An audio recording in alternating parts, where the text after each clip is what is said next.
Mister CO की rebirth 5 episode 30। Please like comment और subscribe करना ना भूलें। तुम अचानक क्यों आ गए? तुमने वास्तव में मुझे हैरान कर दिया। आंचल जिंदाल को पार करके नायरा आगे चल कर गई और अगस्त्य के करीब जाकर खड़ी हो गई। अगस्त्य राजपूत ने आसानी से उसका हाथ पकड़ लिया और फिर अपनी आंखें नीचे करके उसकी ओर देखा। तुम्हारे हाथ इतने ठंडे क्यों हैं? हाँ, आज ठंड थोड़ी ज़्यादा है। अभी अभी मैं अपने कमरे में हीटर चालू करना भूल गई थी। अच्छा है, अब जब तुम यहाँ हो तो मेरे हाथों को गर्म करने में मेरी मदद कर सकते हो, नायरा ने मुस्कुराते हुए कहा। वे एक पल में बिगड़ैल बीबी की तरह एक्ट करने लगी। अगस्त्य जी, क्या आज रात आप? आंचल अगस्त्य राजपूत के यहाँ आने से बहुत ज़्यादा एक्साइटेड थी। इस बात की परवाह किए बिना कि वे उसे बार बार इग्नोर कर रहा है, वे अभी भी उससे बात करना चाहती थी। आलोक जिंदाल ने अचानक से अपना गला साफ करते हुए खांस लिया। उनका चेहरा अनहैप्पी लग रहा था। आंचल, देखो तुमने क्या पहन रखा है।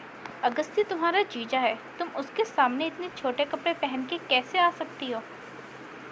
केवल तब हर किसी का ध्यान आंचल जिंदाल के कपड़ों पर गया, जो उसके सोने के लिए पहने थे।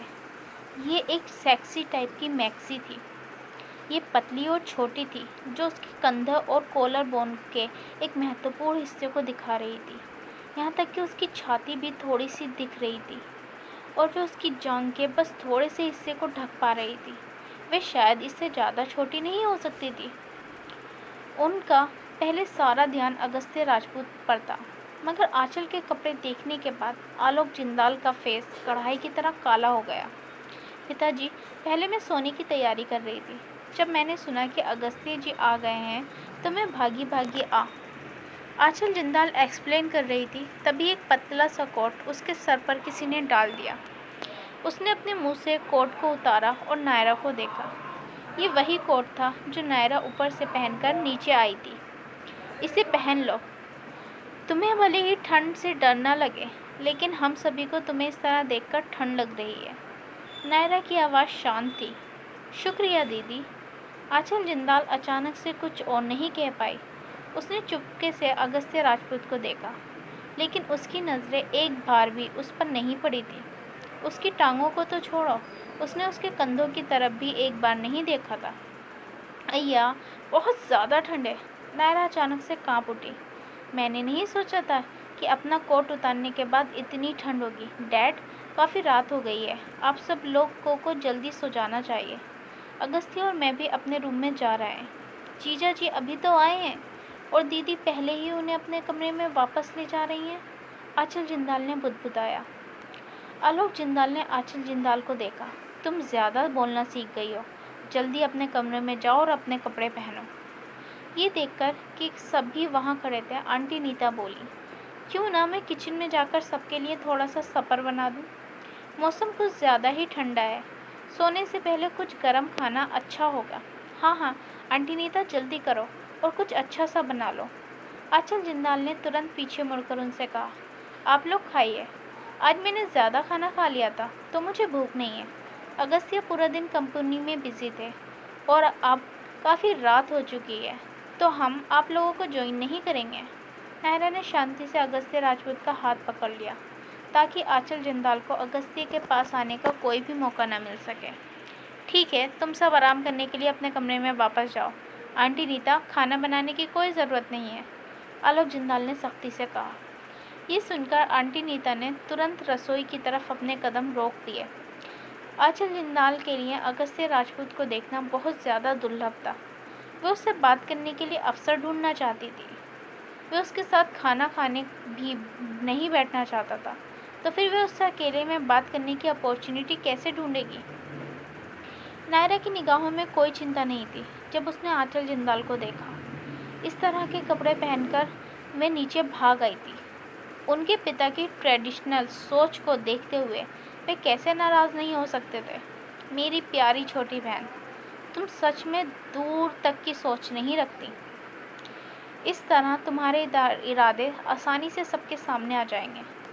आंचल जिंदाल ने दुखी होकर पीछे मुड़कर देखा, केवल ये देखने के लिए नायरा धीरे से अगस्त्य से बात कर रही थी। उसने पूरे परिवार के सामने वे दोनों वास्तव में एक दूसरे के कानों में फुसफुसा रहे थे। उन्हें सच में कोई शर्म हया नहीं थी। आमतौर पर अगस्त्य राजपूत इतने अलग दिखते थे, मगर वे नायरा के लिए इतना कुछ कर सकते थे। ये सोचकर आंचल जिंदाल का गुस्सा और ज़्यादा बढ़ गया। हालांकि फ़िलहाल में वे कुछ नहीं बोल सकती थी और ना ही कुछ कर सकती थी। अतीत में जिस पल नायरा घर आती थी, वे उसके पिता से बहस करती थी और वे अक्सर आंचल का एग्जाम्पल देकर नायरा को डांटते थे। उसके बाद नायरा गुस्से में इतनी पागल हो जाती कि वे ज़ोर से दरवाज़ा बंद करके चली जाती। वे कभी भी जिंदाल फैमिली को कोई फेस नहीं देती थी और उनके पिताजी हमेशा इस हद तक पागल रहते थे कि वे उसे जिंदाल परिवार से बाहर निकाल देना चाहते थे। हालांकि अब सिचुएशन बदल चुकी थी। नायरा एक समझदार लड़की बन गई थी, जबकि वे केवल स्लीपिंग ड्रेस में नीचे आने की वजह से इतने सारे लोगों के सामने डांट दी गई थी। नायरा ने वास्तव में किस कैपेबल बंदे से सलाह ली थी?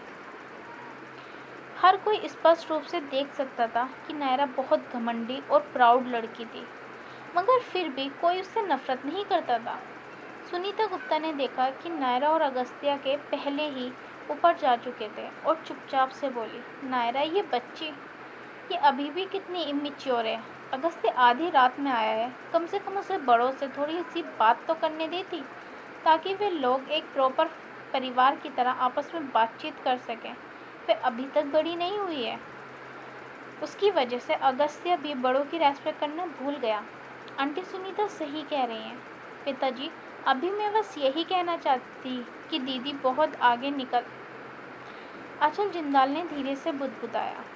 आलोक जिंदाल ने उन्हें गौर से देखा। अभी भी बात कर रही हो?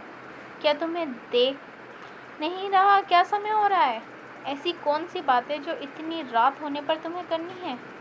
ये देखकर कि वे गुस्से में हैं, सुनीता गुप्ता ने तुरंत अपना रवैया नरम किया और फिर बात नहीं की।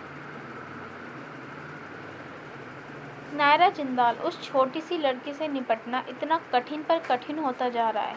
ये देखकर कि आलोक जिंदाल कैसे उसके लिए प्रोटेक्टिव है, उसने कम बात करना ही सही समझा। डैड, शट अप, अपने कमरे में वापस जाओ। आलोक जिंदाल ने पीछे मुड़कर आंचल जिंदाल की ओर सख्ती से घूरा।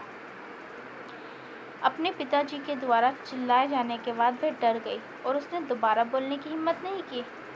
उसने थोड़ा अन्याय महसूस किया और थोड़ी देर के बाद ऊपर की ओर देखा। वे गुस्से में अपने पैर पटकते हुए अपने कमरे में वापस चली गई। कमरे का दरवाज़ा खुला और बंद हो गया। कमरे के अंदर रोशनी गर्म और कोमल थी। तुम अचानक क्यों आ गए? तुमने इससे पहले इसका जिक्र तक नहीं किया था। नायरा ने मुड़कर उसकी तरफ घूरा, जिसके अचानक आने से पूरी फैमिली हक्का बक्का रह गई। क्या तुमने नहीं कहा था तुम मुझे मिस कर रही हो? अगस्त्य ने नायरा की आंखों में देखा। जैसे ही वे मुड़ी, नायरा उसके पास आते हुए हैंडसम चेहरे को देखकर ख्वाबों में गुम हो गई। उनके बीच आधे सेंटीमीटर से भी कम की दूरी थी।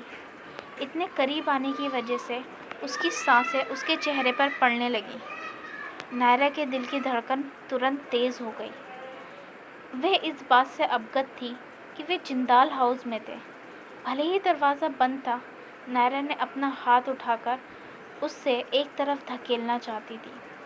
अंत में न वे केवल उसे धक्का देने में नाकामयाब रही, बल्कि उसकी कोहनी पकड़कर वो उसे बेड के पास ले आया। अगस्त्य राजपूत ने बेड पर बैठकर उसे सीधे अपनी गोद में बिठा लिया। उसने अपनी बाहें उसके चारों तरफ लपेट लीं और उसे अपनी गोदी में बंद कर दिया। इससे पहले फ़ोन पर तुम मेरे कपड़े उतारने की बात कर रही थी। अब जब मैं तुम्हारे सामने खड़ा हूँ तो क्या बात है? तुम अपना सिर भी नहीं उठा सकती? नायरा ने उसके हाथ हटाने की कोशिश की। जो बहादुरी उसने उसे छेड़ते हुए दिखाई दी, वे पता नहीं कहाँ भाग गई थी। काफ़ी देर तक धक्का देने के बाद भी वे उसे हिला नहीं पाई। उसने असहाय रूप से उसकी कोहनी पर थप्पड़ मारा और उसे अनहैप्पीली देखकर कहा, तुम्हें अचानक से आने के लिए किसने कहा था? मेरा दिल इसके लिए बिल्कुल तैयार नहीं था। वे उसके कान के पास धीरे से हंसा। तुम्हें यकीन है तुम मुझे यहाँ वेलकम नहीं करना चाहती? तुम कहो तो मैं अभी यहाँ से चला जाऊँ और तुम्हें मिस्टर बियर को सुबह तक हक करने दूँ। उसी समय अगस्त्य राजपूत ने उस बड़े से वाइट टेडी बियर को देखा जो बेड पर पड़ा था। उसके होठों पर एक मुस्कान छा गई। Bye bye friends.